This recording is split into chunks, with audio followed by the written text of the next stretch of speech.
back at it. Season 2, episode 25. This is the Weekly Ward. I'm Dan Ward. I am the daddy. The daddy. Kevin Jones. And larger than life, if I do say so myself. +4 and trample. Yeah. Daddy trampling through match tournament, so good. Woo! So before we get going, we just want to let our sponsor know thank you, KerwinsGameStore.com. Yes. Here you go. Best place in. Yes, best place in sleeves. That's right, and gaming. But I was going to say, built by gamers, thank you. Powered by gamers, for and gamers. Now open with a new layout upstairs. This is true. We are having the grand reopening, so if you're in drivable vicinity, come on down Friday. Well, I think that it's very nice of KGS for us to allow us to do, for them to allow us to do things like this.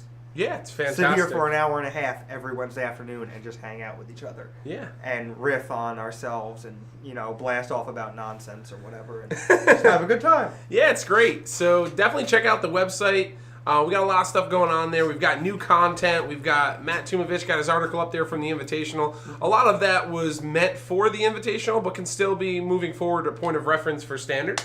The latest article we have on there from Andrea, our brewologist, as I gave him that funny nickname for when he's streaming now. I love this picture of him in an empty convention center. Yeah, well, there's nobody left. He just beat everybody. Right off the camera is just like all the event staff being like, take the picture and get the heck out of the building, please.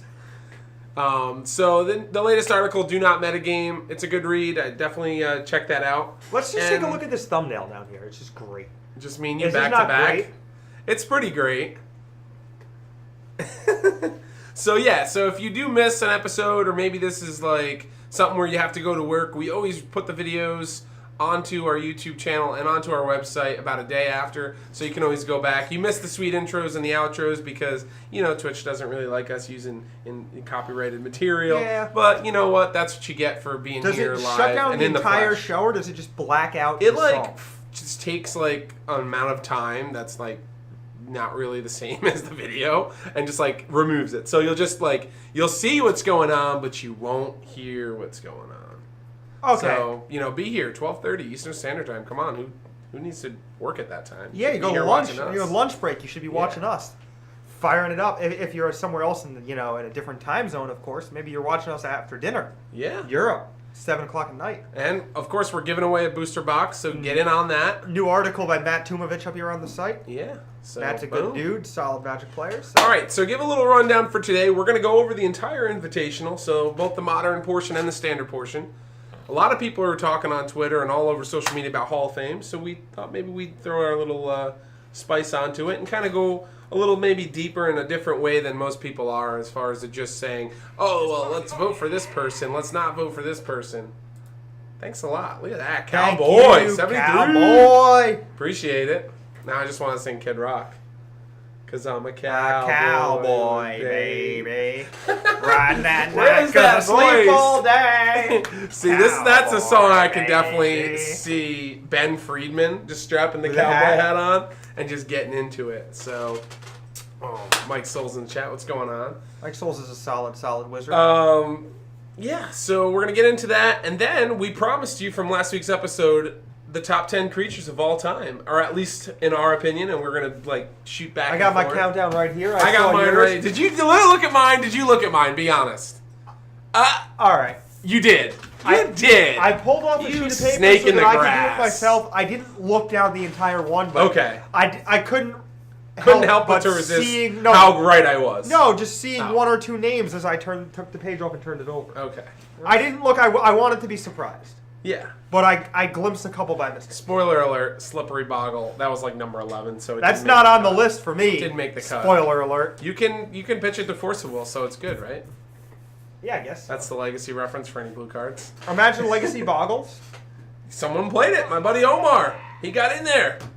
Legacy Boggles. Mike Souls. We're going to have a not shout out to American Airlines for losing my luggage. I've been wearing the same pair of shoes for 3 weeks straight with those socks without washing them in the summer heat. It's cruel or I basically unusual smell like a music festival right now.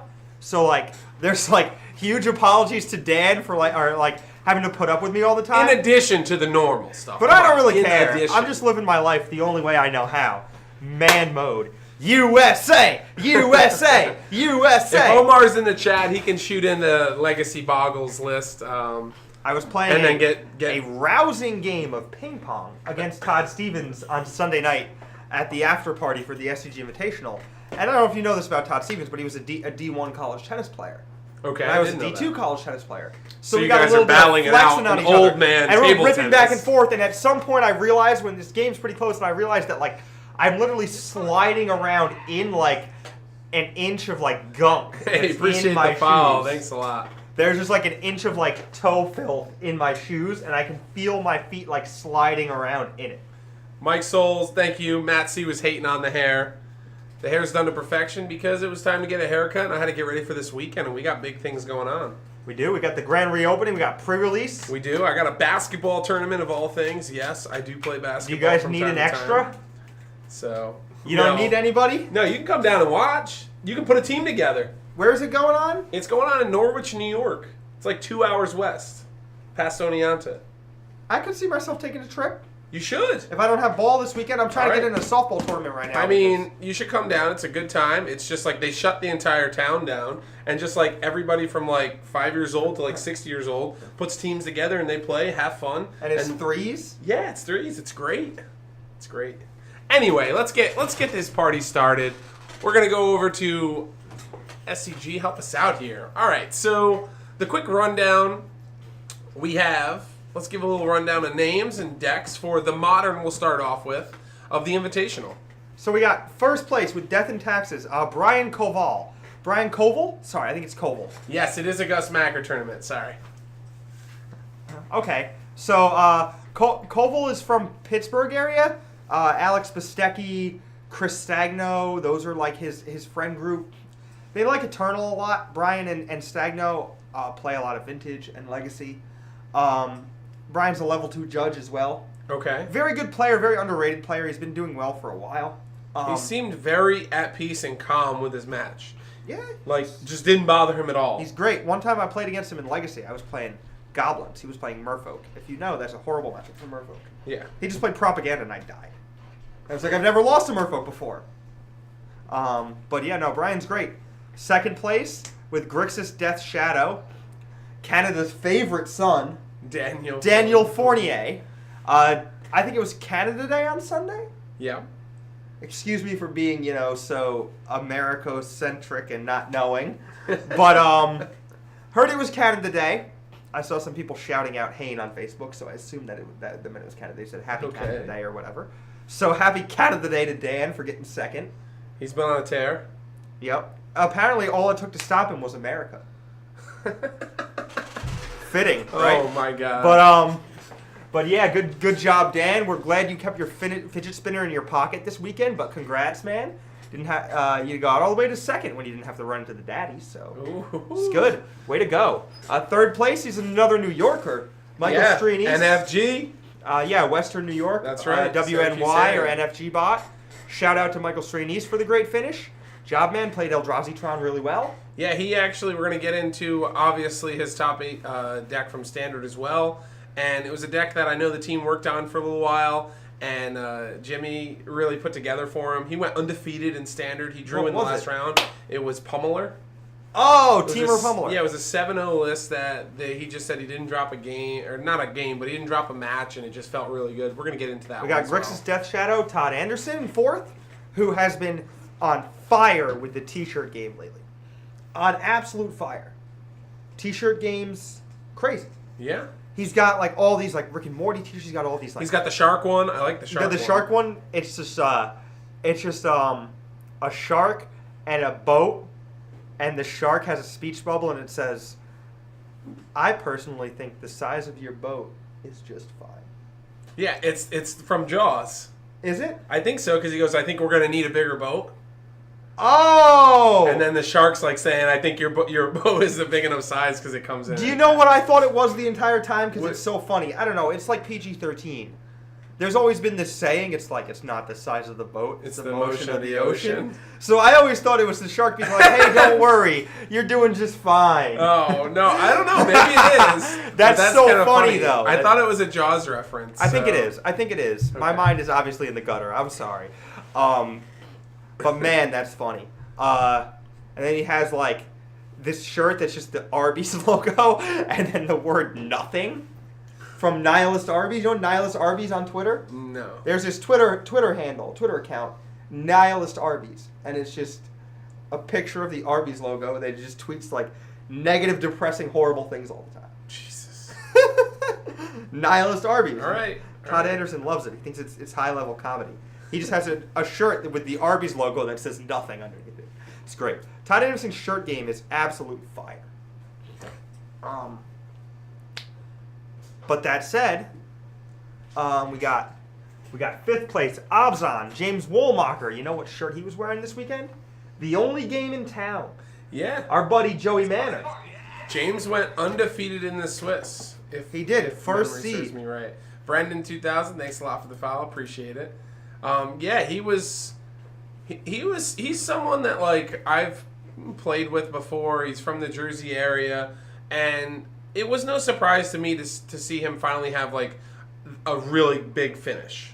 Yeah. It's taken a little bit, but like if my memory serves me well, this is his first real big finish, and like it's good for he him. was just destroying people. We got another Eldrazi Tron deck in Daniel Byington. He had some sweet shirt and hat game. I saw the backwards dad hat and the pop collar polo or polo shirt, and shout out to him for keeping it fresh. Yeah. Always hard to do. 3 days of Magic tournament. If you look good for the top 8 photo, you've done a good job, so shout out to Daniel for doing that. We got Lantern Control by Adrian Sullivan. Yeah. One of the most methodical human beings. Not surprised that he played this absolute disaster of a deck, because it is a deck that he could win with and very few other people can win with, obviously. From the Zach Elsick camp. Very specific people can play Lantern and play it well. I think Jody Keith played it for a while. Sam Black played it for a while.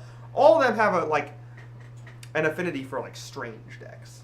And then Frank Scarrin, one could argue, one of the people who replaced me on Metagame Gurus.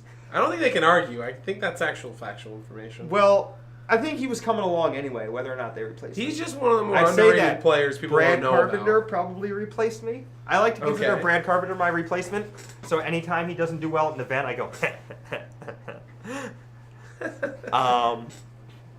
but I'm not surprised to see him with Byrne. I know he played it in the Baltimore Open as well, and I know Seth Manfield played it there as well. And I just Byrne was just one of those decks where yeah, they're good buddies. They like to talk about that. You're stuff. gonna see one copy in the top 8, if not 2 copies in the top 16. So we don't need to go too crazy and deep into these decks, but what surprises you? Was there anything that you're really pops out at you? I'm just cannot believe Death and Taxes. We know it's a deck that's in the format, but yet it keeps putting up big results. Why is that? I don't even know what this deck looks like. Is this mono white hay bears? Yeah, this is the mono white version. Let's take a look at it. Okay, let's pop. With some due respect. 120 for Brian. grand, right? Let's take a look at it. All right, here we go. So we've got the creatures. We've got almost 30 here. We've got a Revoker. We've got 4 Blade Splicers, 4 Flicker Wisps. We've got the Leon Arbiter. 4 Lean Arbiters, 4 Restoration Angels, a 4 Sarah Avenger, Ravens. Ooh. 4 Thraben Inspectors, a Weathered Wayfarer, and 4 Thalias. I mean, this deck is pretty standard. It's pretty stock as far as Death and Taxes decks go. I think having 2 of these main deck, that's just been the new hotness for Grixis. Just put this card into play and then see how long it takes before you can kill your opponent. Yeah. Just such a Very good happy to card. have a bunch of Lightning Bolts if I played against something like this. I think that my Jeskai deck is probably pretty good against this deck. I do think that this deck is good, though. It's solid in the format. Yeah. It's got a lot of good sideboard cards. Dust to Dawn is super good here. Yeah, I agree. It has a ton of creatures that are 2 or less. Sunlance. Lombard, appreciate the follow. Thanks Man, a I'm lot. glad that Grixis Delver's not played anymore. Flip my Delver, attack you for 3. Sunlance it. Ugh. Yeah, this is a card that we've seen in Legacy too. Just 1 mana. Obviously, you can only put 4 Swords of Plowshares in your deck, but having a Sunlance or 2, I've seen that before. You think Condemn is better than Sunlance? I don't know. Not, right? Yeah, You want to hit sometimes- Noble Hierarchs. You want to hit all sorts of stuff. Yeah, you might need Sunlance Condemn is really good against Death Shadow, though. Okay. Yeah, it's also good versus But they got a lot 2020 Indestructible Lands. Yeah, they got a lot of blockers, so I think they're probably fine against Death Shadow. Yeah. I think Also, so, too. something that you can use as soon as you draw it is good because Death Shadow can Thought Seize You and then attack. Take your Condemn and then attack, and you never got to use it. Yeah. So that's tough. That's fair. Yeah, I like this list. I like Mirren Crusader a lot. Like you've mentioned it. A lot of the Grixis decks have won away from Bolt and they're just playing Fatal Push. So a lot of times just resolving this guy, especially with having Blade Splicers and Flicker Wisps, you can get to a point where you're just like, all right, well, they're going to do some points of like 8 to 12, maybe even more than that damage themselves, and I'll just like play a normal game and then end step put this into play, and they're either dead from 1 attack or 2 attacks. Yeah, and Restoration Angel's good in that spot too. Oh yeah. It doesn't get pushed and can turn into a huge clock out of nowhere. Yeah. What do you think of Weathered Wayfarer? It's a card that I used to play in casual a lot, and we see one copy here. I'm kind of like, I don't know how I feel about one copy, but I do love the fact that you can get a land, and not just a basic land. You know what's cool with this card? That you can Ghost Quarter them, and then you go down a land. They stay at the same number of lands because they get a land to replace it, and then you can go get any land you want. Sure. I like so that's that. cool. And if you can't get any land you want, you know what happened? You Ghost Quarter them, and they didn't have a target, so you just wastelanded them. And that's also good. That is. Thanks for the follow, Full Metal. It's basically not a bad situation when you have Ghost Quarters in your deck with this card. Would you ever play this deck? I don't think I would ever play this deck. I don't think I would ever play this deck. I don't think I could pilot this deck to top 8 like he did, to championship, to winning the tournament. I don't know if I'm good enough to play this deck. Okay. That's one way of saying it. It's definitely not my style. I've played Death and Taxes in Legacy before, but it's definitely not my style. And it's one of those decks when I look at it in Modern with the overall power level, and I just don't understand, I guess, how sometimes decks like this just get to the top of tables of the tournament. Because, like, certain decks, like, this just seems just like a pile of bad cards. You just try to play a Tron deck, and they're just wastelanding, they're just Ghost Courting you wildly?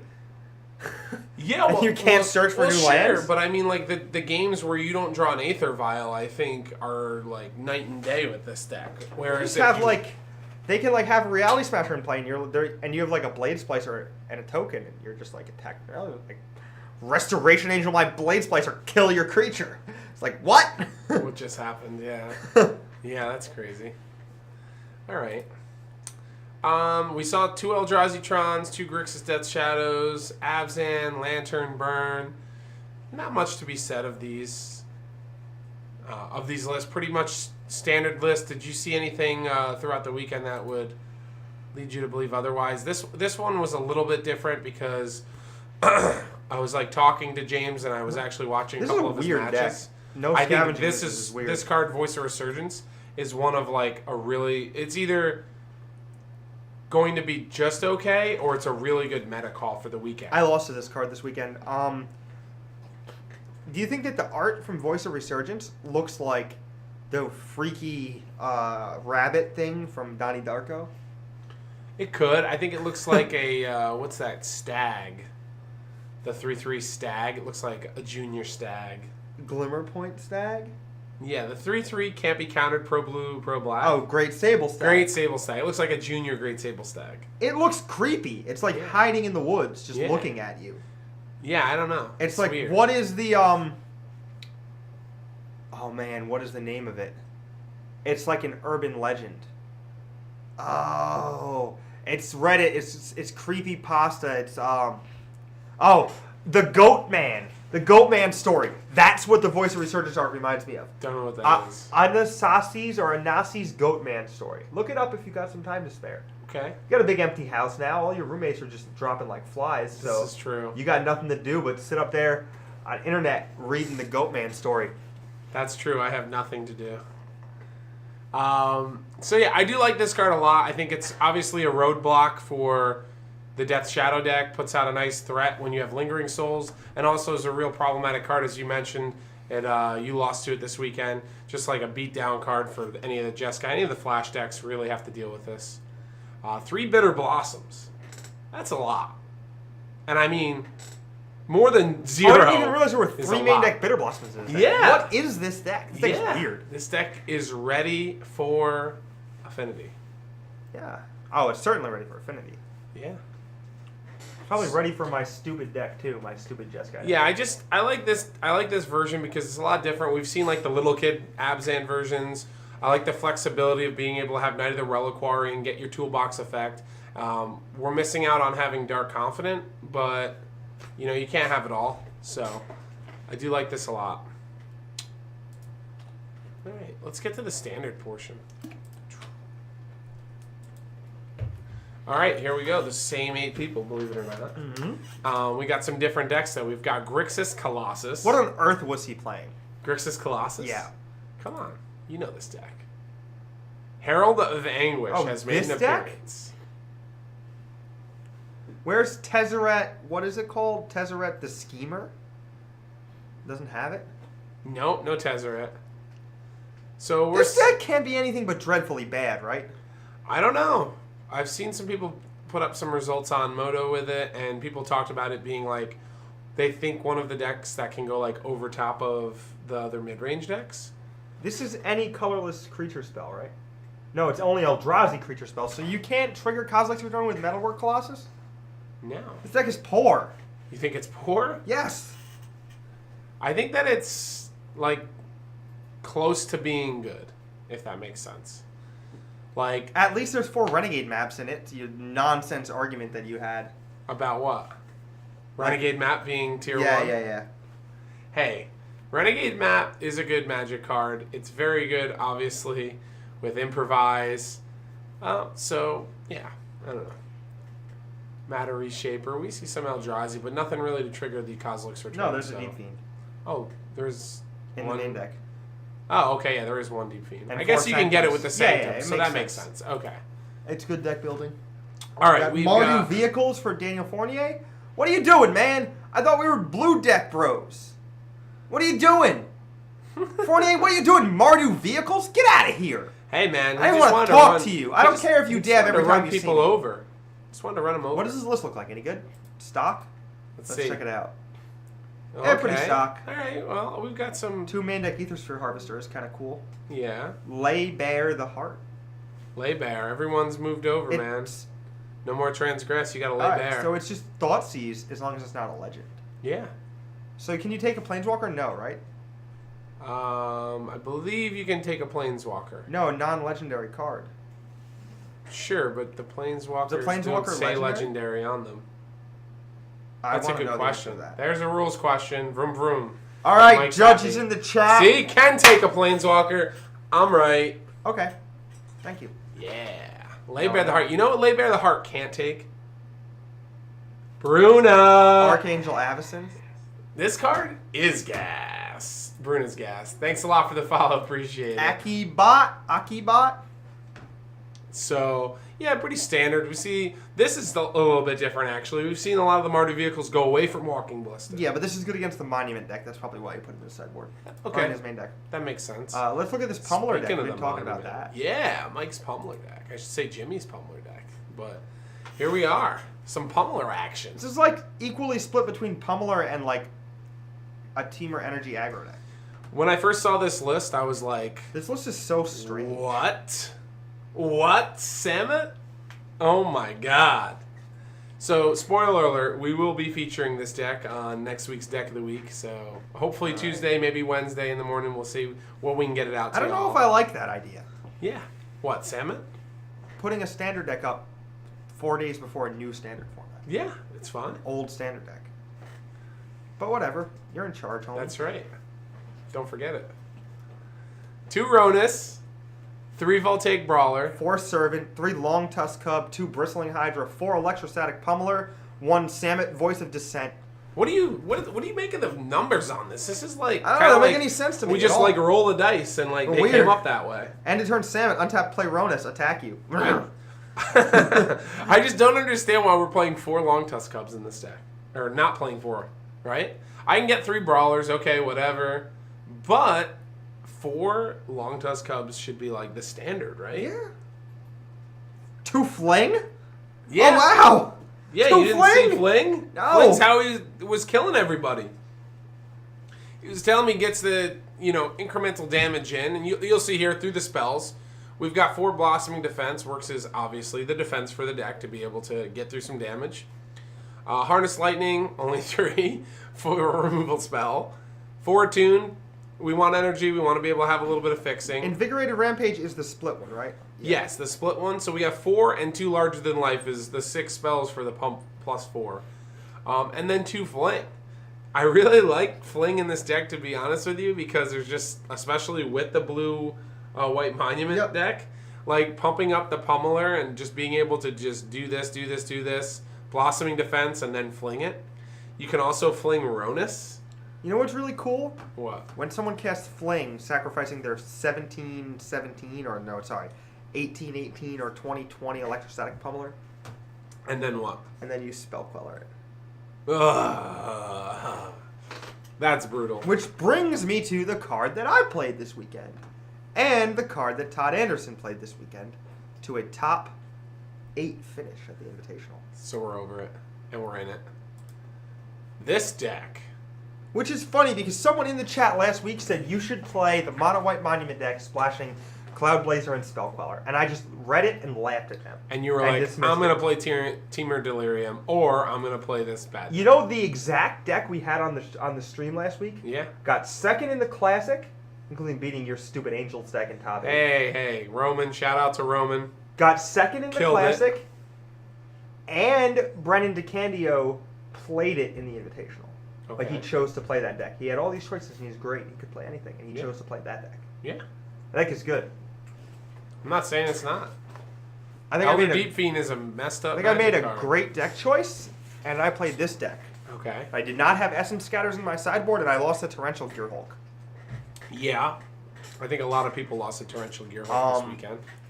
But yes, he's got 4 Bygorn Bishop, 4 Cloud Blazer, 4 Hanweir Militia Captain, 4 Selfless Spirit, 4 Spell Queller, 4 Thraben Inspector, 2 Stasis Snare, 2 Metallic Rebuke, 4 Oketra's Monument, and 3 Dusk. All right. Well, we see a little less removal as far as Stasis Snare, but balancing that out with having a couple counter spells main deck with the rebukes. I do agree with the Cloud Blazer being good and the Spell Queller obviously being a necessity for this deck. Yeah, I like what do you 4 think Cloud of Blazer. no Avacens? That's a statement, right? You're like, I think you're it's saying correct. something. You're a Dusk deck. Okay. So, like, you don't actually want Avacens because they make your Dusks awkward. Like, you don't even want to flip Militia Captain sometimes. Sometimes you do, and you just make, like, 2 tokens a turn, and then you just Dusk away everything, and it's okay that your 2 Militia Captains died because you have 14 creatures in play or whatever. Okay.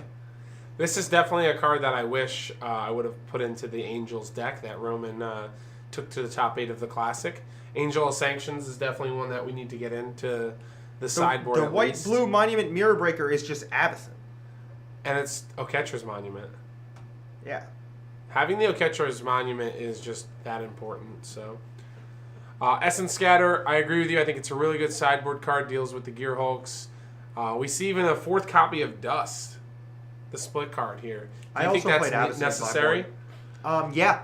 I think it's nice to have the 4th copy. I think the Gideon's in the sideboard. So, like, my list had 2 Deck in Stone, 3 Gideon, a Metallic Rebuke, an Angel of Sanctions, 2 Fragmentize, and then instead of the Essence Scatters, I had some Negates and some Avacens. Okay. And I think his sideboard is better, and that's why he did well. I went 2-2. I lost to Mardu, Dylan Donegan in a close match. I lost to Teamer Tower deck, gentleman from, I believe, from Texas, and he crushed me. But yeah, I don't know. I think the blue-white deck is good. What is this? I'm going to yell at someone in the chat. I'm sorry. Excuse me. Uh-oh. Steinfield. Very ready for rotation, tired of garbage blue-white tempo decks. So, do you mean you want there to be a good blue-white tempo deck? Or do you mean you're tired of playing against blue-white tempo decks?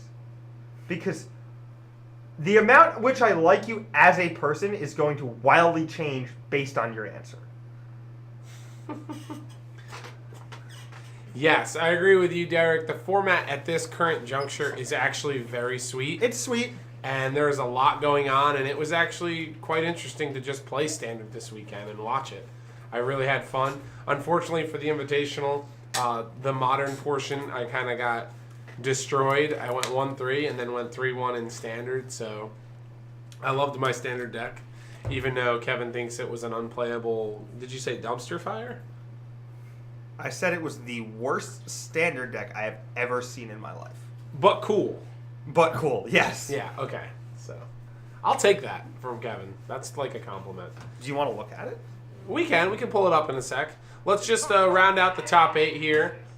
Okay. Oh, something funny is that Eva, appreciate the follow. Jerry was asked about the Blue-White Monument deck that him and Todd played. Okay. A couple other people played it as well. Sure. Their list. And he said it was the best deck he's played in a tournament in a very long time. Yeah, you mentioned this. this. That's a crazy thing. That deck was so good. I thought it was good too. My first round of Standard, my opponent was just playing like Black-Green Delirium. And it didn't even feel like we were playing the same format. He was just so far behind all the time. It was like Cloud Blazering, drawing cards, doing wild, crazy things. He's like got like a Grim Flayer and Ishkana, and I'm like, in a world where you can cast Cloud Blazer on turn 4 and have a 2/2 flyer, draw 2 cards, gain 2 life, and get a 1/1, yeah, is pretty good. Blazing it up. So not too much surprise here. We have a couple Temur energy decks. Number 1 deck going into the weekend. Temur cards. We got 2 of those in there. We've got a green-black energy from Frank Scarin. Or Scarin, excuse me. And then I just want to look at this real quick. This is Adrian Sullivan's list. Did we have... Oh, there it is. The Metallurgic Summonings made its appearance. That's not the same as mechanized production. That's like the thing where you like mirror weave everything into... Yeah. And then if you have 8 of them, you win. Metallurgic Summonings is a defensible card for a mopey, terrible control deck. Mechanized production should never win anything. Manto, thanks for the follow. Really appreciate it. Yeah, where's the Savage Knuckle Blade? That'd be great. No, I was interested to see. I love the Jace the Unraveler of Secrets. 3. Only 3. We only need 3 this weekend, Adrian said. No, I'm just surprised to not Gnarlwood see... Dryad getting in there. Yeah. Gnarlwood. Sometimes you just got to block. This is the most Adrian Sullivan deck I've ever seen. But there's no tower. I'm surprised to see this no is tower. just the most nonsense deck. It's hard to have power without the tower. You like that reference there? Yeah. The Urzatron, you can get there.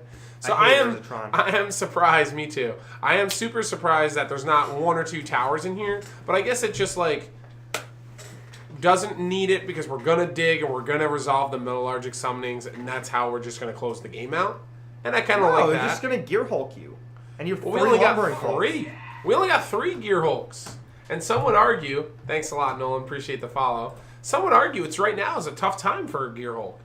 Because all the white decks are playing Dust Till Dawns, they're playing Stasis Snares, they're playing Cast Outs. Yeah. All the green decks have main deck Dissenters, Deliverances. When you have, like, 7 cards in your hand or whatever, most of the time. And, like, you just Gear Hulk, Glimmer, like, play a land, and then they just, like, tap a bunch of mana, Dusk, and then you just counter it and attack them again, or you Gear Hulk and counter it and attack them again. Like, you just win the game because you have so many more cards than your opponent. You have 8 Glimmers in or 7 Glimmers in your deck. I don't know. Torrential Gear, there's games that, like, get to that point, but a lot of times Torrential Gear Hulk reminds me of just, like, playing a Wrath of God effect. Yeah. Whereas, like, when you tap out for Torrential Gear Hulk or for Wrath, like, if they don't have anything and you get to just put it into play and block, then you're in such a demand, like, an insane position in the game. But if they have the negate or if they have the removal spell, it's just like the roles are reversed. It's like you tapping out, now you might have just lost the game. And that's all I'm saying. And I would like to see the 4th one. I think the card is just that good. But, I don't know. Ponder is banned, Preordain is banned, Brainstorm is banned. That's a 1v1 commander. Treachery is banned. Treachery should always be banned. It's a powerful card. It should be banned in the Legacy Cube. Nothing like tinkering for a big fatty and then someone just going, get over here. Get over here, you Mortal Kombat. Come here. All right, so before we move on, you said, did you want to take a look at the Angels deck? We don't have to. Go ahead, You Dan. want to. I know you want to. Here it is. Bant Delirium or Angels in the Outfield. This is a deck that I will brewed not let up. you besmirch one of the greatest sports movies of all time by naming your stupid dumpster fire of a deck after It wasn't given the name by me. It was given the name by Roman. Should have left him on the side of the road.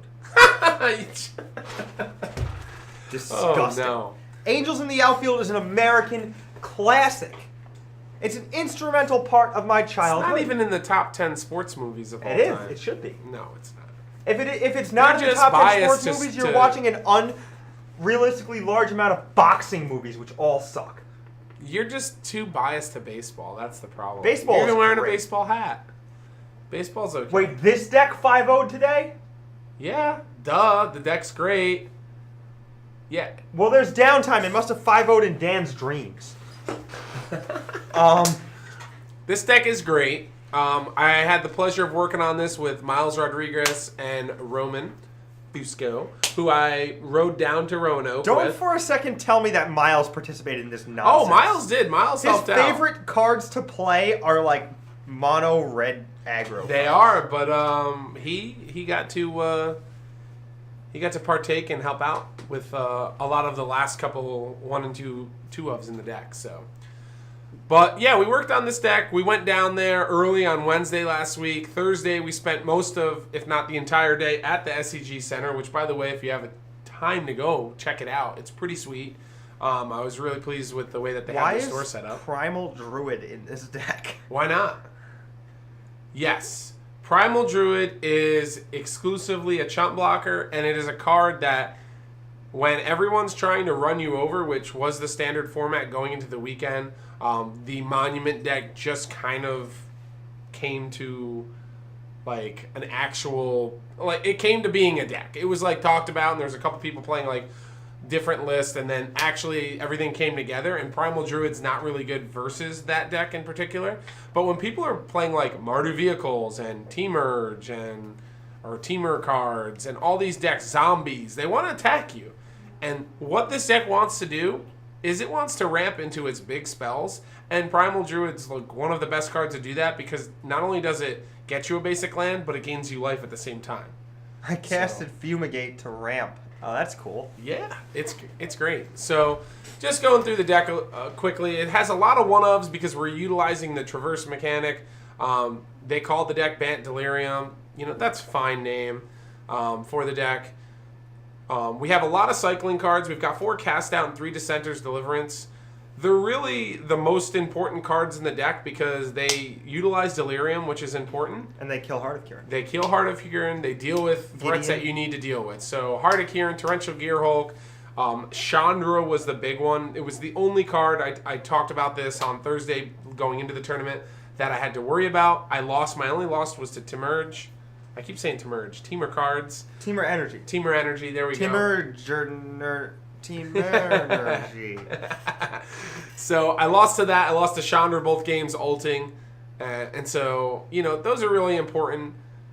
The cool card that I came with building this deck, I came to like find out how sweet this card actually was Spring to Mind. It's Team Energy. Teamer Energy. Emoji. So sorry. So originally, the Spring to Mind slot was a The people in the chat are Weirding arguing. Wood? Keep talking. I'm sorry. Yeah, that's fine. Let them argue. No, I know. I'm gonna listen to them. Yeah. So originally, the Spring to Mind was a Weirding Wood, which puts the clue into play. It's, you know, known for being in the New Perspectives deck right now. And then, like, I thought about it, and I was like, well, I'd rather... There was a lot of games I was, like, dying with clues in play. So I'd rather be able to just get a basic land. This counts for 2 cards in your graveyard for Delirium, which is important. And then later on, when you actually want to, like, have the 6-man open instant speed, draw 2 cards, it just helps you out. As opposed to just putting it out there, being an enchantment that can be targeted. You know, there's a lot less, if any, land destruction as opposed to people having just random things that can take care of your enchantment. So that was a cool thing. The sideboard, we've got a lot of different things here going on. Just Cataclysmic Gearhulk is gas. Yes. Yes. Traversing for this versus like any of the Zombies decks or the Colossus deck, they have like 5 artifacts in play. You're just like, bang, welcome to Colosseum. The chat did it. Urgent, teamergency. All right, little foreigner action. So, I don't know how good this deck is moving forward. It was basically a meta call for this weekend, and I don't, like you said before the show about this deck. We're gonna run late. We don't know. We're gonna run late today. We didn't even start Hall of Fame yet. Yeah, we didn't start it. We might not get to it actually. It's gonna be sad. Maybe we should have. Maybe you should let me finish. Go. No, okay. So, like I was saying, This deck, I don't know if it's going to have legs given the new format. We're going to have to see how some of the new cards meld with it. Get it? Meld with it.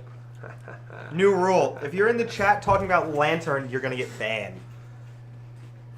Wow. Who's in the chat, Zach? There's just a lot of people talking about Lantern in the chat. That's great. And that's just like a waste of energy. Cool. All right, so lastly with this deck, it's a sweet mid-range deck. It goes over top of the other mid-range decks. It's really weak to Chandra and Elder Deep Fiend, as we found out this weekend. But I definitely think that it's a cool choice, and you should give it a whirl if you got some time and want to play some Standard before the new set. So, all right. There it is. Hall of Fame. Hall of Fame. I like how there's like no chant for Hall of Fame, but you just like took the USA chant and just ran with it, and now we're looking at a Jocelyn's ring from like high school that they have like what is the colors in. What is the what are they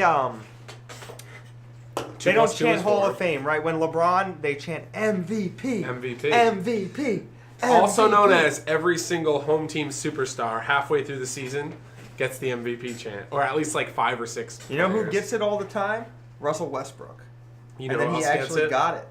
You know who else gets it? LeBron. James Harden. They should all get. I mean, they were all. Steph Curry. They were all in contention for the MVP award. Yeah, that's sure. Isaiah Thomas in Boston gets it. Mm-hmm. The best is when they're chanting MVP, and then they miss the foul shot. Yeah. I just love that. I'm just like, oh well, yeah, they were the most valuable player, but keep chanting that. All right, we're getting. Oh, everyone's getting in there. Andre, you getting in the Hall of Fame, huh? Kawhi Leonard got it too. Yeah, that's true. Show some love for Kawhi. Speaking of showing some love, let's give some love to the Masters from this previous year. Yuya Watanabe and two of the Owen most Turnbull. fitting inductees in Hall of Fame history. Yeah. So we're going to talk a little bit about the Hall of Fame. I want to first go into the criteria that allows you to be selected into the Hall of Fame. And then we can kind of get into the numbers game. We can kind of throw a couple things on the wall, some darts at the wall, and kind of just generally just speak of the Hall of Fame and some stuff. McLovin, love it. Super bad. You know, we might actually make everything if we rip it through quickly. We might be all right. We'll be fine. All right, so why don't you read? We'll go back and forth here. Why don't you read? I'll read the first one. We'll start off. The player must have 150 lifetime professional points as of May 14, 2017. Okay, for this year. Yep. The player must have 2 final day finishes. Parentheses. A final day finish is classified as a 2012 to present day World Championship Top 4, a lifetime individual Pro Tour Top 8, or a lifetime team Pro Tour Top 4. Okay, and the third one. The player must have participated in the first Magic the Gathering Pro Tour at least 10 seasons prior to the current voting year. You know what makes me really unhappy? What? The player must have participated in his first. Ooh. It should say his or her first. That's true. Or just their first. Okay. Because there is... That is true. That is true. They got to fix that. Okay. The player must be in good standing with the DCI, e.g. not suspended or under investigation. All right, so that right there. Guess Jared Betcher and Bertoncini aren't making the Hall of Fame this year? No, they're not even. I don't know if they're 10 years. They don't even make the 10 years. So these are just the 4 points that Wizards puts out. Now, what is your criteria? Like, what are the things? We'll bring up some Hall of Famers. We'll give them some due. Let Owen on the screen and you know, what is my criteria? Yeah, so when you're thinking about it, you're not there yet. I'm not there yet. Within the next couple of years, I believe both of us will be able to cast a vote. What do you believe is... I certainly do not believe I'll be able to cast a vote. Okay. Maybe you're not. Maybe I will. 150 lifetime pro points? Yeah. I have like 30 lifetime pro points. All right, well, you need to... All right, well, keep winning. Keep winning Grand Prix and you'll get there. I don't have that many more than you. It's a pretty dumb thing. I think I'm at like 80 or something. I don't know. I think that I think that Wizards tries to be very inclusive, and I was just kind of surprised that they messed that up. So it's a dumb thing to point out, but it's even dumber for them not to fix it. So anyway, carry on. We're not talking about that anymore. Kevin's hurt. Whatever you did, keep doing it. But anyway, my criteria is you need to make me feel good about you. You need to make me in awe of you. You need to make me I don't know. You need to make me nostalgic for Magic as an ideological thing, as an ideal thing. Okay. you need to make me feel like, think about like the past in Magic, and like I'm getting older and these guys are getting younger, so like Yuya and Owen like weren't stars when I started playing Magic. You know? But like people like Kibler, Masashi Oiso, Fujita, those people were, and those people make me nostalgic for the past. And then one of the players who makes me the most nostalgic for when I first started playing Magic competitively is Tomoharu Saito. Okay. And in a second, we're going to get into who we like for the Hall of Fame and that Yep. type of thing. We can't expect every year to live up to as great candidates as Yuya and Owen. Yeah, and this is kind of a cliche-ish thing, but like literally this class can go down as the best class. Like this can go down besides, we're talking about Kai, we're talking about John, but when it's all said and done, we may be looking at two of the top 5 magicians, if not already the two of the top 5 magicians of all time. Two of the top 5 Magic of players all time. I agree. And that's to be in the same exact class is really... They might be like... It might be 3-4. 3 and 4, yeah. Or 4 and 5. Yeah. So... depending on where you put Gabriel Nassif. It's true. But anyway, I don't think everyone who gets in the Hall of Fame needs to be Yuya, Owen, Kai, Finkel, or Nassif. I agree. I think that there's obviously a lot of other people in the Hall of Fame who are as deserving, if they meet... I mean, not as deserving, because they're not, as great as these guys, but they're very equal, or they're also deserving of the title of Hall of Famer. Like, what I really, really want from the people who I want to see in the Hall of Fame is I just want to be, like, inspired by their play. I just want to be able to look at their play and say, this is a great representative of Magic. I want to see them being active in their community, so helping people play Magic. I want to see them bridging the gap between, like, young people and competitive Magic. These are things that not everyone can do because people just have to work and do other things. But like these are why I like people like Saito. I like people like Willie Adele. Like those people are great for these reasons. They're pillars of the Magic community, and I think it's also important to do that when you're in the Hall of Fame. Okay. But yeah, basically I'm just like, hey, I just want, I want to be able to look at you as a Magic player and say, you make me feel good when I think about you and Magic. You make me feel good about Magic. Okay. I'm glad I get to do that for you. It's weird that Owen is in the Hall of Fame at the prime in his career. Yes, that is weird. Yeah. I agree. It is weird that someone can be in the Hall of Fame when they're still getting better. That makes sense. Like, we haven't even seen Owen's final form. He's just going to be like a giant robotic monster just like dunking on people. It's like Monstars, yeah, just like throwing people out of the way at like Pro Tours. He's just like mashing people out of the way. He's like, give me that trophy, Daddy's home. You just sound like you're talking about Ulamog, Ceaseless Hunger, yeah, because he just keeps crushing it. So for me, it's a little bit more, I guess, results based. I agree with you 100%. I feel like there's an eye test. Or there's like a feel test. Like there's people that you play against and like you're in awe of their play after. You get played circles around. Someone that has just a keen sense for the game. And I do agree that those players don't have to be of the class of the people you mentioned. I don't know how you can look at these two people on the screen and say in the chat that the Hall of Fame is too easy to get into. Yeah, I don't know. But... someone was saying that Pakula is not in the Hall of Fame. Pakula is close. So for me, just before we get into this year, we can just click on the members that are eligible. I like to see about 250 pro points as like not, set in stone, but kind of a guideline. Because I think that's right around the point where you've either dominated the game for a long enough period of time, or you've been in touch with the game for a long enough period of time. Then I would like to see the Pro Tour success, and now Wizards has included the day 2 finishes or the last day finishes of Worlds, which is an important tournament. And I'd like to see somewhere along the lines of at least 3 Pro Tour / Worlds top 8, top 4 finishes, depending on the tournament. Mm-hmm. And I think 3 is enough if you have every other check in the box regarding community involvement, being just an ambassador for the game, being something like you said that you can point out and go, this person did that, and it stands out. It's not like you have to look it up and Google it and then find stuff. Like, when you think of Magic and you think of that person, that's what you think of. It's weird. Like, my metric is kind of weird. Like, I don't even necessarily care about, like, tournament success. Okay. I just think, like, I think Helene Bergeau should be in the Magic Hall of Fame. Yeah, but there's got to be... I think, like, once you do that, and, like, I'm not disagreeing with you, but I'm saying that maybe there needs to be a different echelon, or they need to, because it's only been players up till I now. think Cedric should be in the Magic Hall of Fame. A living legend. He revolutionized coverage Sure. to the point that, like, everyone is still trying to catch up. Brian David Marshall. Yeah, we're talking about Rich Hagon, Brian David Marshall, all these people that are just, they make Magic what it is.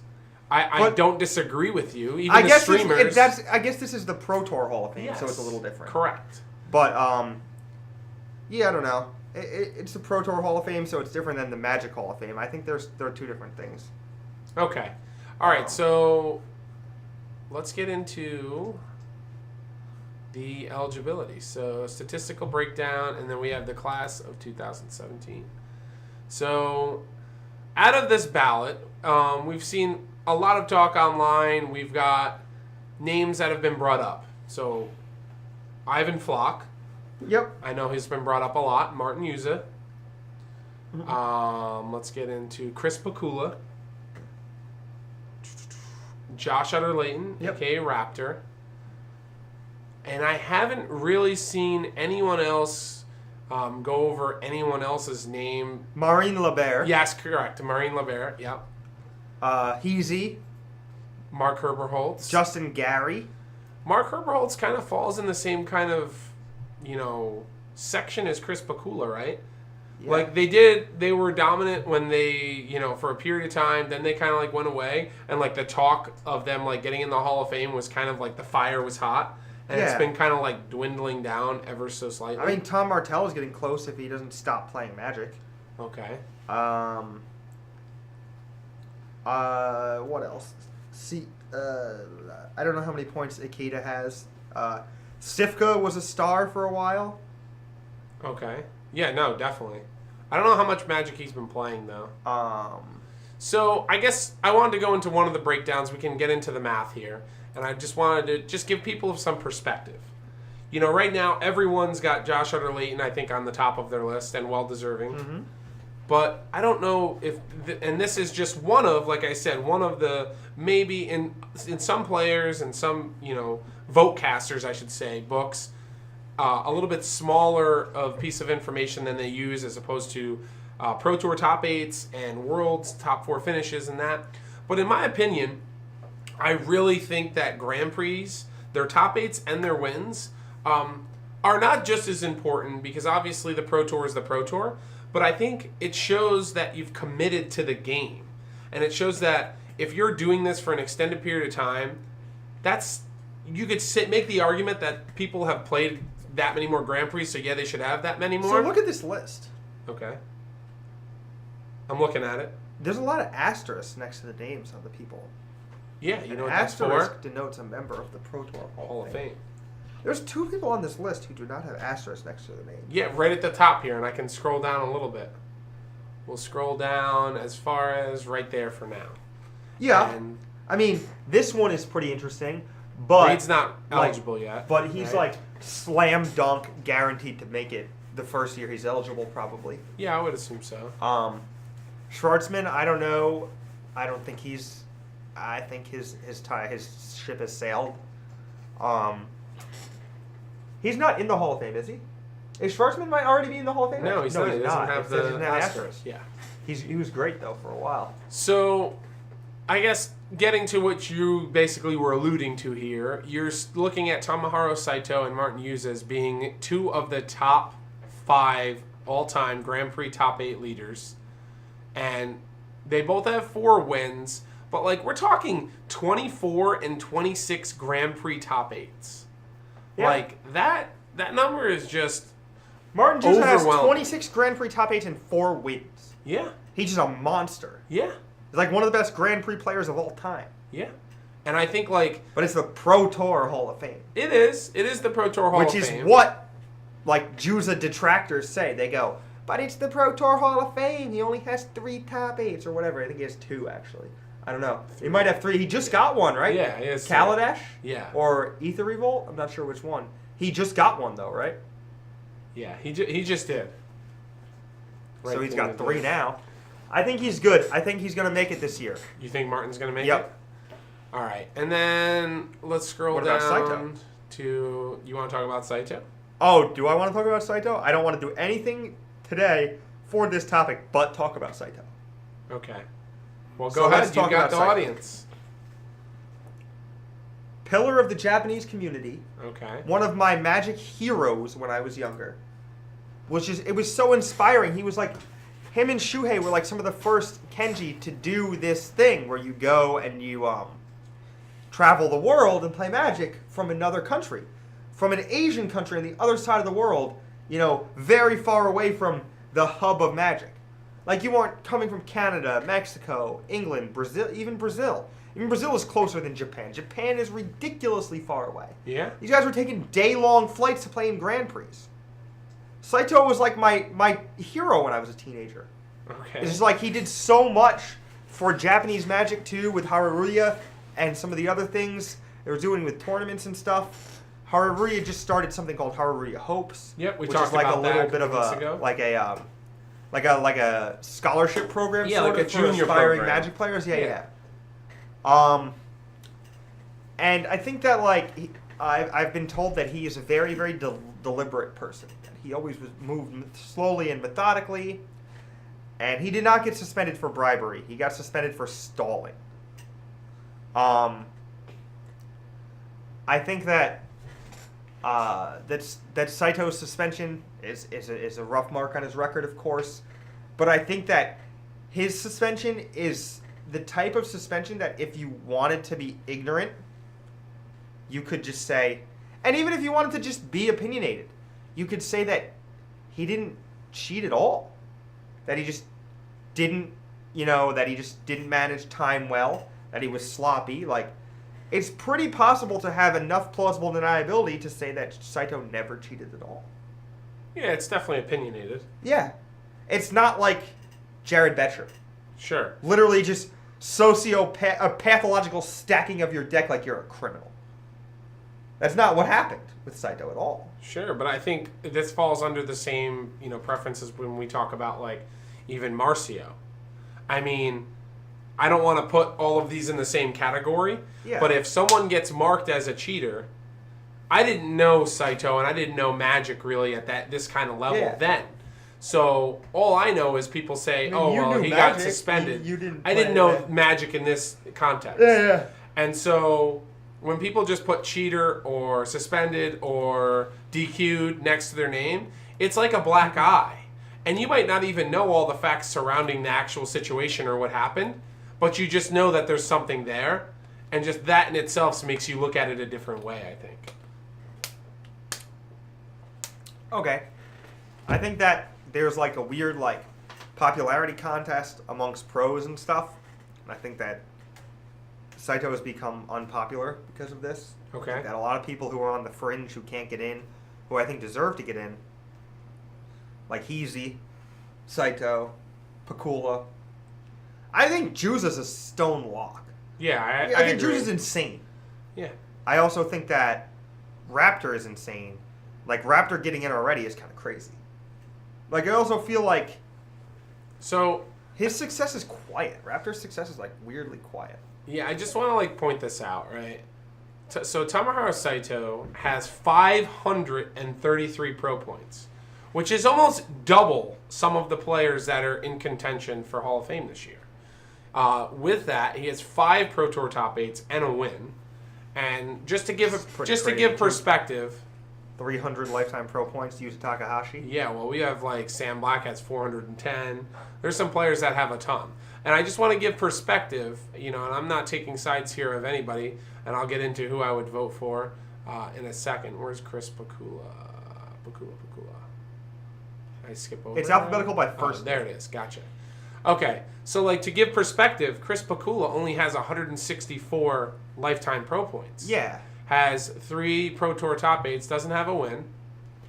And so these are the extremes of what I'm talking Yeah. about. So Chris is like the minimum for what basically people are voting for, eligibility wise, and Saito's at the other end of the spectrum. And like I guess Josh Utterlayton, he's up there too. He's got almost 400 pro points. He has also 5 PT top 8 finishes. But I think getting more to the point of what you're talking about, whether it's a biased, a popularity contest, or in this case, an asterisk that's next to Saito's name, that's what I think is going to prevent him again and this again stat from line getting is in. pretty impressive too. Who? Katsuhiro Mori. Mori. But this is another one we talked about, right? I mean, 15 GP top 8s with 4 wins, 336 lifetime pro points, and 3 Pro Tour top 8s with a win. But this is a player that, correct me if I'm wrong, has been disqualified and banned for cheating? I think so. Yeah. And so I guess for myself at least, it would be hard to vote for someone showing that they're doing that well. Thanks a lot for the I don't think follow. my Appreciate opinion it. is going to be a popular one.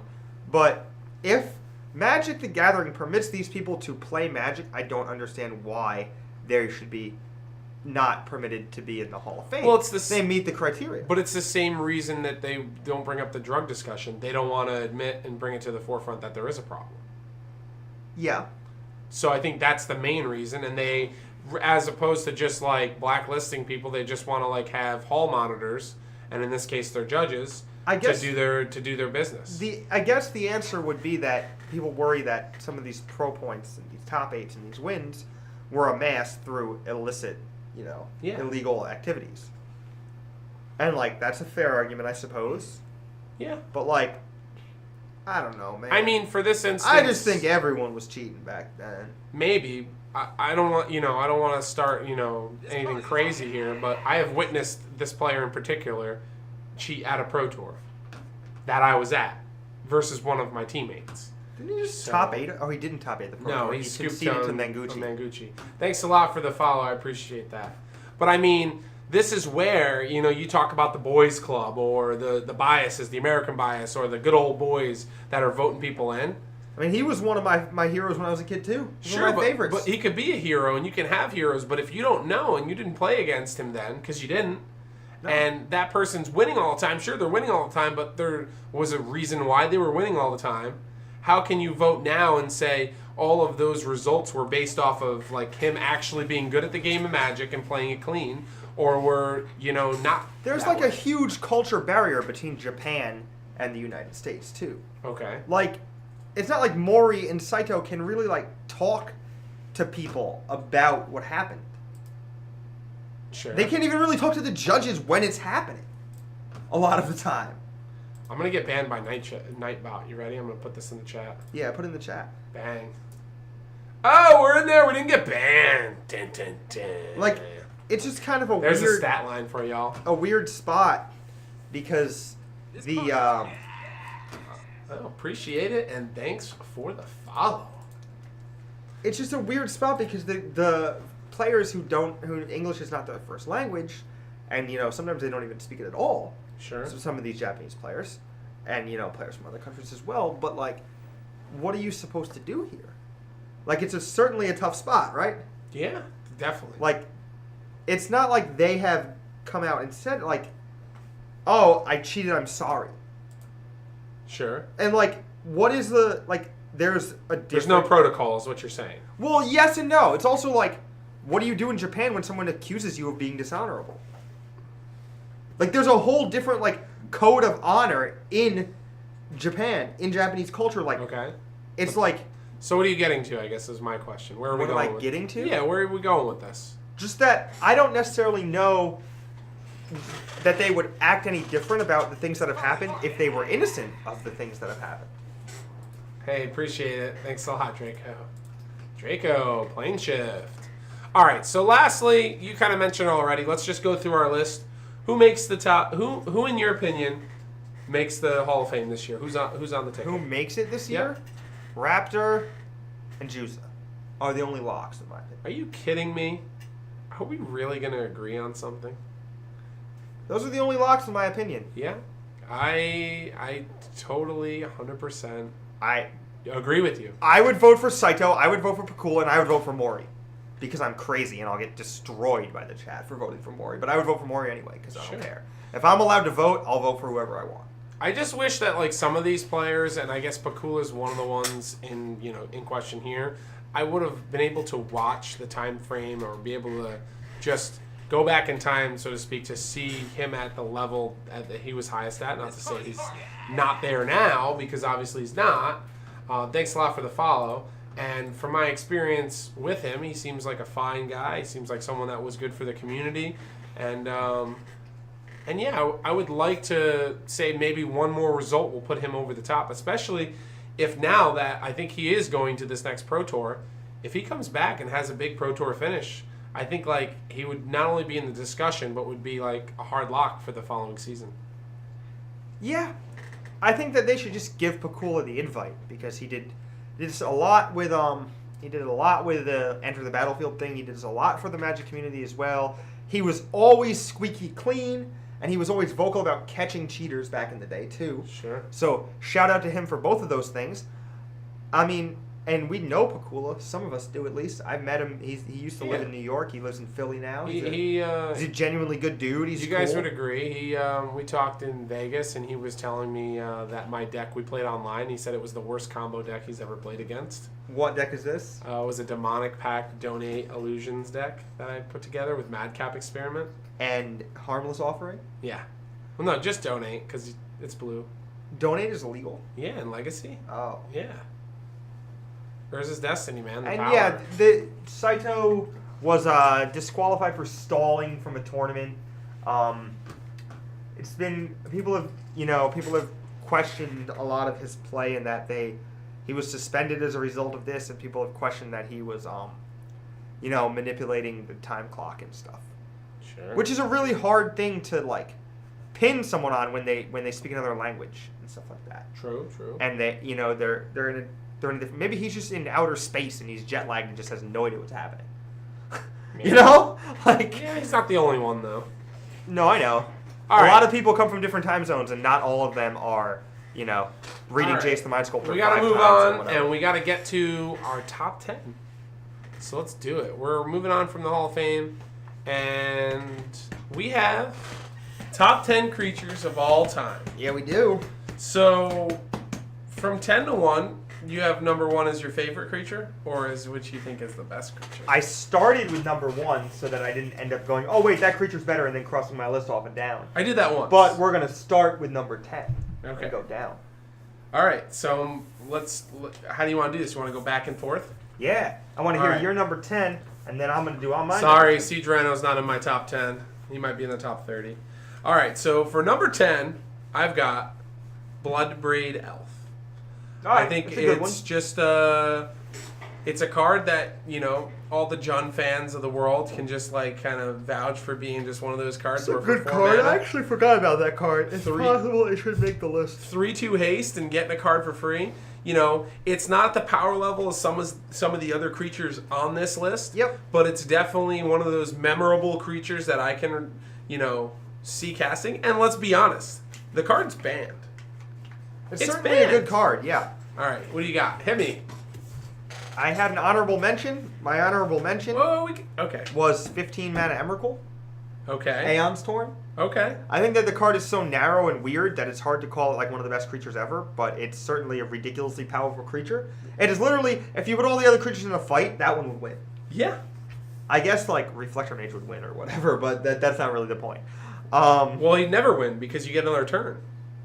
True. Reflector Mage would just be like or chilling. What would win? Big Game Hunter?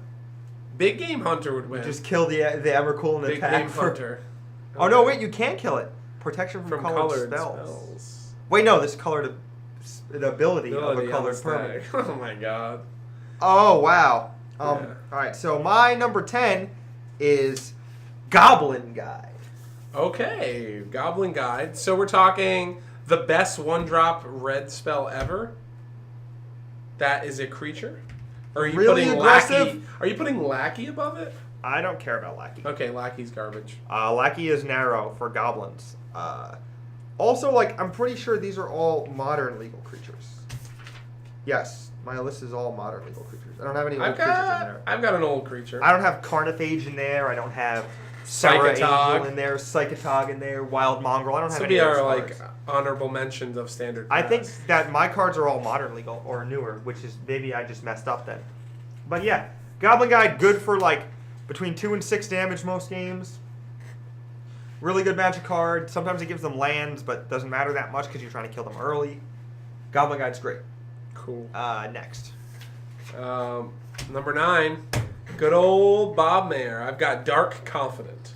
Dark Confidant. We have a 2/1 creature that just keeps putting value out. It's been a modern staple since the card came out. And yeah, I just think for 2 mana, you can't ask for much more. It does, thanks a lot for the follow, appreciate it. It does make you build your deck in some sort of way, especially now with a lot of the delve creatures kind of taking over some of these mid 3-color aggressive and mid-range decks. But just one of those really powerful cards, and there hasn't been another card that's done something like it. Wow. Yeah, it's a good card. It was awesome years ago for sure. Yeah. I think that I am remiss for not putting Tasigur in my list somewhere. Okay. That card is great. You just love that card. It's a really good card. It's a top 10 Kevin Jones most played creatures. So my number 9. Okay. Better not be Mana Strider. It's not. It's not on my list. I'm trying to be objective. Okay. Young Pyromancer. I can see it. It's a really good card in spell-heavy decks. I like it for that reason. I also think it's a really good clock. It allows you to cantrip against combo decks and not get punished for doing so. Legacy is a solid card in Modern as well. In some of the either Delverish decks or a burn, maybe a burn deck, maybe it's a weirder version of burn deck, but generally in the blue-red decks, it's a solid card. Yeah, you get took to a big use, hit when we lost Probe. Yeah, you get to use, I was going to say, the Phyrexian mana spells and all of the 1 mana spells in Modern and Legacy to really make that card a thing. And it kind of I almost want to put that creature for your list purposes. In the same spot, you just put Young Pyromancer and Monastery Mentor, even though they're 2 different cards, they kind of fill the same role. But I can see that. Pumping Monks, shout out. All right, number 8. This is one of the ones where I don't even think it's going to make your list, but I think it's just overall power level, and when it first came out, it was just so dominating at the Pro Tour that the power level is just undeniable. And we're talking about Thought Not Seer. 4 mana, Thought Seize if you will, 4/4, just beat stick. And it really took this card to make Tron decks think about, well, do I want to play Eldrazi now, or do I just want to play Big Tron? And at least recently in Modern, we see the Eldrazi version being better, and also it's a deck in Legacy. I think that in Eternal formats, spells are still good. So in Eternal formats, with spells that are good, just being a good creature is not always good enough. Gonna do it. Thought Not Seer affects their hand. It's got a big body. Has a drawback when it dies, but it comes in and takes their best spell and doesn't even give it back to them. Yeah, it's gone forever. Card is great in that regard. I think Thought Not Seer is a really good card, and I think it's a great choice on the list. Thanks. All right, you're up.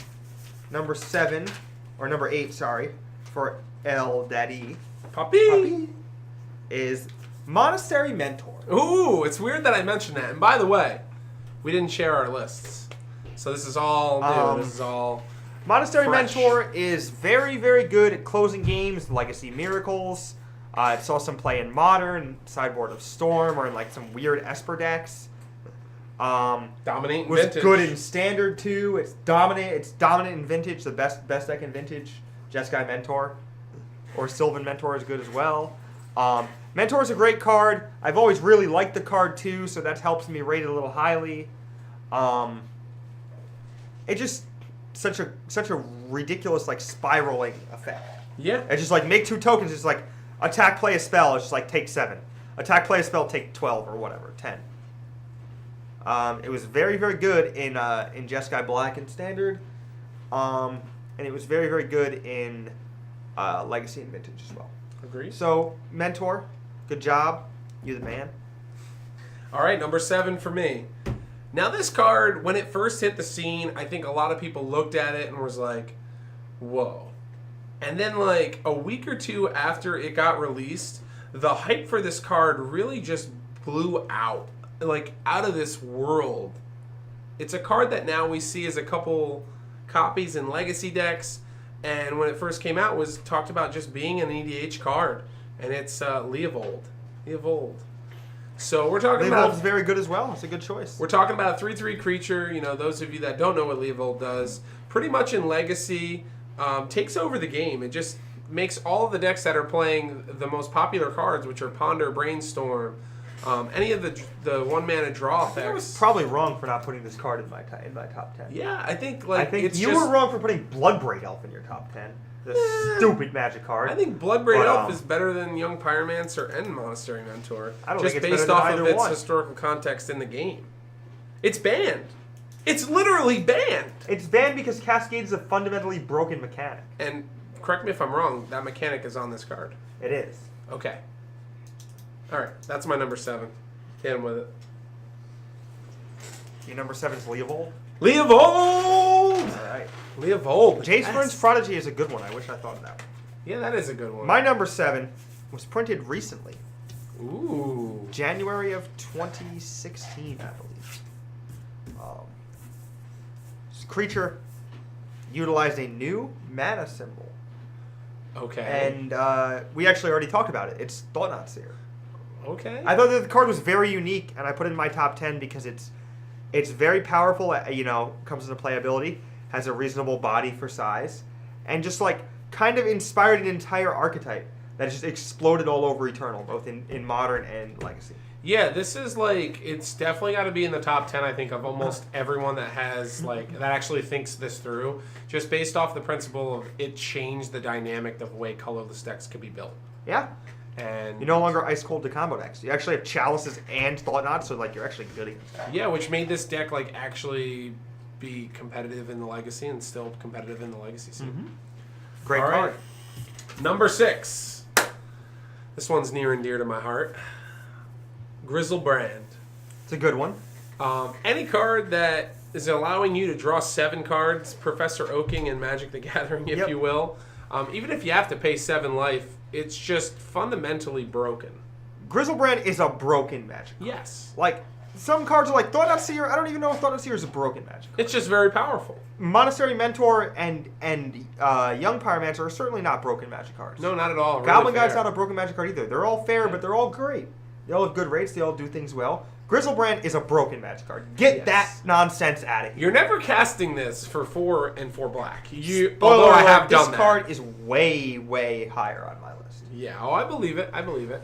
I've got some nice ones in here. We'll see where you get with it. But yeah, this card, you're reanimating it. You're cheating it into play with show and tell. You're just doing things that like a normal game of Magic doesn't want you to do. And when you do this thing, you just win the game. Yeah, like, what happens is your opponent rationalizes with himself a little bit. And they go, oh, well, I could, like, Swords it when it comes into play.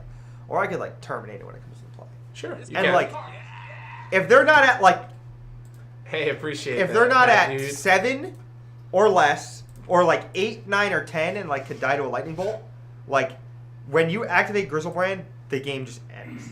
Yeah. It immediately ends. Yeah. Sometimes you draw 7 and then you Then attack you die. them. Sometimes you die. Sometimes you die. Yeah, but most of the time you win. All right. You know what's funny though? Getting like mind slavered.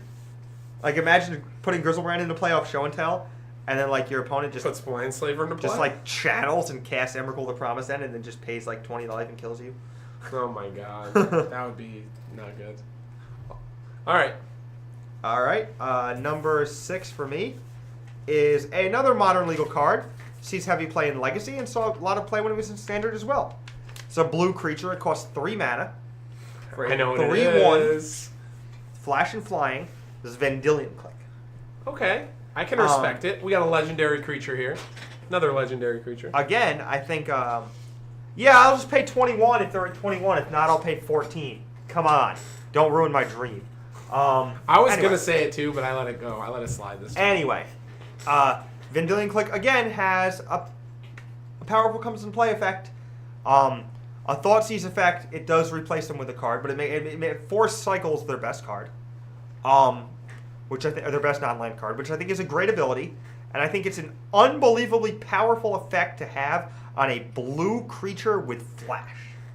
In addition to having evasion and 3 power for 3 mana, this card is unbelievably good at like causing play patterns where like you end a turn, take something from them, and they don't kill your click, and you're just like, attack you, play a land, go, attack you, play a land, go, attack you, play a land, go. And that's just like such a powerful spot to put people in. Everyone's putting a list in there. I agree with you. This card actually was like an honorable mention for me. I know this, it's hard for you to not be biased to this card because you played it so much. Card, yeah, I agree. And that's definitely one of the things that I'd have to take into consideration with this not being on my list and being an honorable mention for me. And I think you're right. I think the more games that I would be to play with this card, the more respect I would gain for it. Yeah.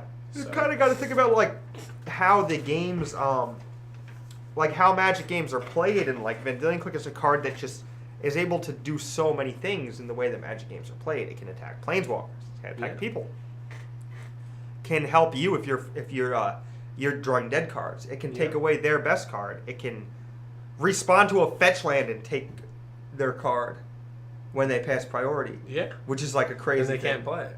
Yeah, like they're like fetch, and you're like click you in response, take your Searing Blaze, and they're just like, oh. What's really weird is like you can click them, put the Searing Blaze on the bottom, then the fetch resolves, and then they could draw that off the click though. They could draw a Searing Blaze. That'd be kind of awkward. You'd be like, ding. All right, my next one. No, they draw before the fetch resolves.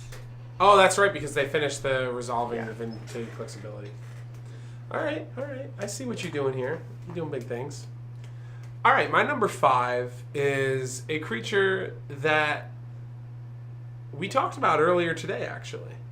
And its power level is, I don't want to say off the charts, because it's still legal in the deck. And it has an ability that when it first came into Standard, it warped Standard so lopsided. And that card is Arcbound Ravager. That's a good one. It's a creature that I can single-handedly, kind of like Thought Not Seer, just when I think of colorless decks, I think of these 2 cards. I think of these 2 cards as being the prominent card in those decks, or the namesake card in those decks. And Ravager has just been a 4-0 Your in list its is entirety. way better than mine. Well, I'll take that. I put some time into it. And like, yeah, it just historically like dominating Standard. Do you remember playing Standard then? It wasn't even like Rebels Standard, like Mercadian Mask Standard. No, everyone was playing. Everybody Affinity. was playing Affinity. Like, it was literally also like Goblins and. Thanks, Andrea, and thanks. Apparently, I'm the man. Please, no Shadow. No, my list is not bad by any means. Yeah, I don't think so. It's just a little bit myopic because I only like see a certain side of Magic. Yeah. I think you're going to love my number 1, too. So, all right, probably. hit him with the number 5. Number 1, there's only one card that can be number 1 in my opinion. Sure, mine's a little biased, though. You're going to laugh. All right, so my number 5 is a Magic card that has had ridiculously high prices over the years. Okay. And is the only card on this list, let me double check. Yes. The only card on this list that does not have an ability. Aside from like Goblin Guide. Okay. Goblin Guide's ability, I guess, is Haste. Yeah. My number 5 is Tarmogoyf. Okay. Just unbelievable rate. Sure. Delver's another good one. I probably should have put Delver on the list. I thought that'd be on your list, to be honest with you. It's kind of surprised. Then top 4 it's a stack top 4. Yeah, I think we're gonna have. Tarmogoyf's got 5th. I'm calling out of the top 4. I'm calling we're gonna have 3 of the same. Should, if you want to be right. I think the top 3 is pretty hard locked, actually. So your number 5 is Tarmogoyf. Tarmogoyf. Not really much to say there. Just the best creature for rate ever printed. Yeah, 2 out of 5/6 is a big game. Yeah, that's true. It's true. It's possible that Death Shadow should be on this list too, because Death Shadow. Maybe it needs more time. I think I it's like think talking about like the top players ever and like putting people in while they're still playing. So, moving to my top 4, I don't even got to do anything because you just said it. My number 4 is Tarmogoyf. So bang, right back at you, number 4. All right, my number 4 is one that you just said, Grizzlebrand. Okay. I knew that there had to be a big creature on this list because I think it would be bad to ignore big creatures. This big creature is one of the most broken ones there is. Yeah. It's just fundamentally messed up. It says pay 7 life, draw 7 cards. It's just not something that you should ever allow people to do. Sure. In a million years. Bad news bears. Not great. Agreed. Ooh, that's a good one. I forgot. True name. Yeah, true name I didn't think of. Dang. Actually, true name should probably be higher on the list too. Yeah. But Grizzlebrand is a busted up card, and anyone to argue with us would be pretty wrong. Yeah. Agreed. I don't know if it's 4 or if it's 6 or if it's 7 or whatever. It's on the list. But it's up there. Chris Jericho said it's on the list. This is the last card that borders on unfair. I guess we got Goblin Guide, kind of does something niche. We got Thought Knot is kind of unfair, it's just huge colorless thing you cast early. And Grizzlebrand is kind of unfair. And Mentor, I guess, is a little unfair too. But the other 3 cards on the list are utterly fair, average Magic cards. Hey, appreciate the follow. Thanks And let's kick it to you for number 3. All right, for number 3, I think I'm going to call it right now. I think our number 3 is going to be the same. And yet again, I haven't seen Kevin's list. Snapcaster Mage. It's a good one for number 3. We're talking about rate. We talk about Tarmogoyf being the best thing to do it too, with statistics. Just Snapcaster Mage just makes blue decks. Makes blue decks possible. We were talking about this last night, not last night, a couple nights ago with my buddy Gabe when we were standing outside our hotel, and he was saying that Snapcaster Mage Lightning Bolt in blue control decks is just not fair. Agreed. In Modern. The closing speed that it gives those decks, and even in Legacy too, I've played Snapcaster Lightning Bolt and Jeskai Stoneblade before. Yeah. It's really unfair. You're playing against combo, and you're just end of turn 6 you. Attack 4 times. There's probably not, more than 2 handfuls of people in the world that have played that card, that combination more than you. Yeah, it's a great combination. Fundamentally broken combination of And that's just one of the combinations that you can do with it. It's a really good card. Yeah, just great inclusion. All right. My number 3 is not Snapcaster Mage. Ooh. So either it's not on my list or it's higher. Or it's higher, yeah. My number 3 is a white creature that I've played a fair amount of time with as well. Okay. I respect where this is going. Is the only one on the list, and the Pyromancer and the Mentor can be argued, and Grizzlebrand too, as doing this, but the only one for this cheap that generates raw card advantage. And my number 3 is Stoneforge Mystic. Wow.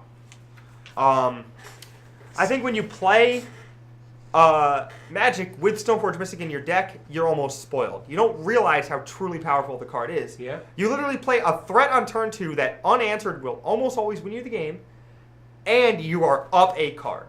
Yeah. That's a messed up. For white, messed up. Really good. A 2-mana threat that goes up a card is crazy. Yeah. Crazy. This did not make my list, surprisingly, and I think that it's was a one of the mistake ones on your part. Yeah, it definitely can get. It definitely deserves to be somewhere on the top 10 now that I'm thinking about it. Yeah, it almost always wins the game. Sometimes you Stoneforge for Batterskull, and then they cast Dark Ritual, Cabal Ritual, add no and you die. But some other percentage of the time, it wins the game. It wins the game a lot. And also, it's just looking back at the history of the way Magic, has come along. This was instrumental in one of the most dominating standard decks of all time as well, Caw-Blade. Yeah. Yeah. It was one of the best standard decks of all time for sure. Yeah. Stoneforge is great. So that's what I'm looking for. When I see a card, and we're putting it on this list, yeah, there's cards, like you said, like Grizzlebrand, that's really broken. But to stand the true test of time and be able to be not only just an all-star when it was hot in standard, but now it's just been Stoneforge has been a staple. Yeah, in Legacy. And guess where? It's not legal. Modern. In Modern. Too good. So, gotcha. All right, so my number 2, and I'm going to say that my number 1 is probably not the official number 1, but you have your kind of biases toward your cards. The number 1, I took the time to just be my flavorful number 1, that I feel like this card is just the best creature ever printed. I really, really hope Slippery Boggle is not your number 1. Okay, well, you're going to have to wait. Because my number 2 creature is the best planeswalker of all time. And it's Deathrite Shaman, or Salmon, or whatever you want to call it. The sleeves are sweet. Deathrite Shaman is probably the best creature of all time. I agree. The card is unbelievably powerful. unbelievably good. Doing everything that you really want to do for 1 mana. It gets you mana. It drains. It gains. It does pretty much everything. It is the Swiss Army knife. Yeah, no, Stoneforge Mystic, Deathrite Shaman. Their chat is loving Stoneforge Mystic, and I appreciate them. Yeah, guess what? It's banned in Modern. Yeah.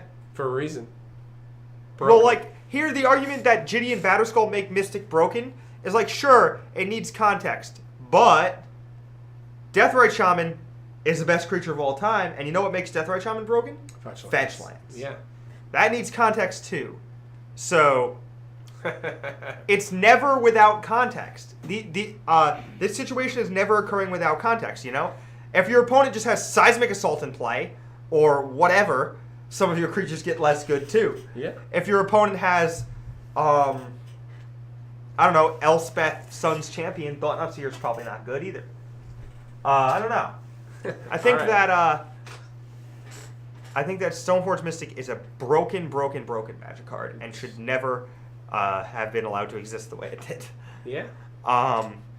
But, you know, so Deathrite Shaman's obviously much better than Stoneforge Mystic, as broken as Stoneforge Mystic is. It's true. I think that you're going to have to be hard-pressed to find a better card on this list than Deathrite Shaman. So I have no idea what you're going to hit me with for number 1. But, now you're going to get disappointed, I think. But go ahead. Go with your number 2. My number 2, we just talked about, Snapcaster Mage. Arguably my favorite creature of all time. Unbelievably powerful card. It allows you to flash back the best removal spell or the most convenient for that time in your graveyard. People don't realize that you can just play it on turn 2 and flash back a Taxian Probe in Legacy now, because in Modern you can't do that anymore. But you used to be able to do that in Standard. Yeah. Messed up. Yeah. Stoneforge Mystic is a Snapcaster Mage is a very, very good card. We talked a lot about it. Basically touched on why. Probably one of my favorite cards of all time. Unbelievably good for the rate, and then the spells that are, cost effective. They're still good, the same rate. I have Snapcaster Mage Lightning Bolt. I have Snapcaster Mage Gitaxian Probe. I have Snapcaster Mage Sphinx's Revelation before. My madness knows no bounds. Love Snapcaster Mage. Number 2. It was so hard to put something above you. Much love for the Snapcaster Mage. Gotcha.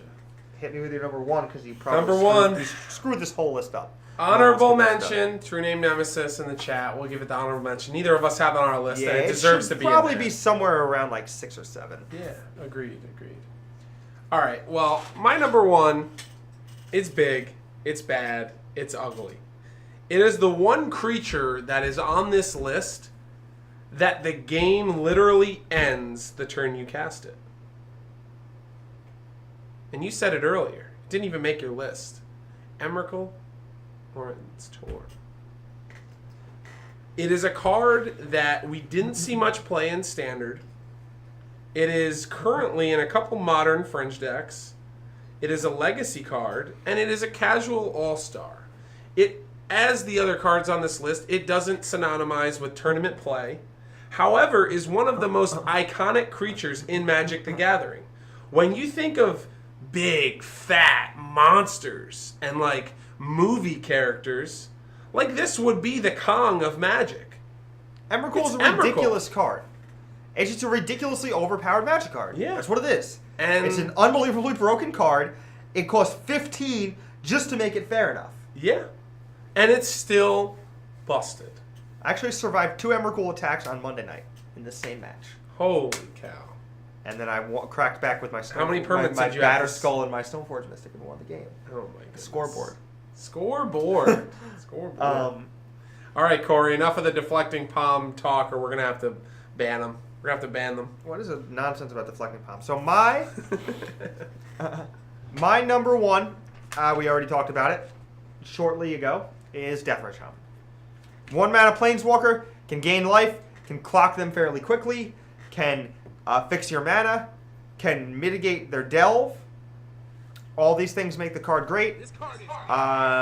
Everyone in the chat pretty much agreed. Appreciate the follow. Thanks I don't think we really need to talk that much about it. Yeah. Deathrite Shaman is ridiculously versatile for the amount of mana you have. It's like the best card in your deck against Reanimator, Burn, and like a Grixis Delver. Look at Andre. Thanks a lot, Andre. Give us the little rundown in the chat. All right. So I think we're pretty close here. I think a couple things that maybe Bloodbraid would have fell off for True Name Nemesis, and we definitely need in my list. Leovold is pretty good. I probably should have put that one in my list. I think True Name needs to be in there, and I think Mentor and Pyromancer. I should have just conflated them or combined them. Yeah, they're definitely close. Having them both have a slot was kind of crazy. But they're both do similar things, but like that effect certainly warrants being in the top 10. Yeah. I don't know which one. That was fun. We're going to have to do that again. Year. Maybe not next week, but maybe we'll look into the following week. We'll do a different one. That was kind of fun. I mean, we're running long, but we are running long. If we did this on every week, it would also be kind of cool. That's true. If we did a top 10 whatever every week. Well, we're going to be back next week. We're going to close this show now. We got to touch on a lot of the SCG results. We got into some Hall of Fame discussion. And, of course, just got done doing our top 10 creatures. Thanks a lot for the follows. KerwinsGameStore.com is the online source for your gaming needs. We stock sealed products and card singles for Magic, Pokemon, Yu-Gi-Oh!, and Weiss Schwartz. We also carry singles for HeroClix and Star Wars Destiny. With our free economy shipping on all orders and responsive customer service, you get more of the games you want hassle-free. Shop KerwinsGameStore.com today and see why we are the best place in gaming.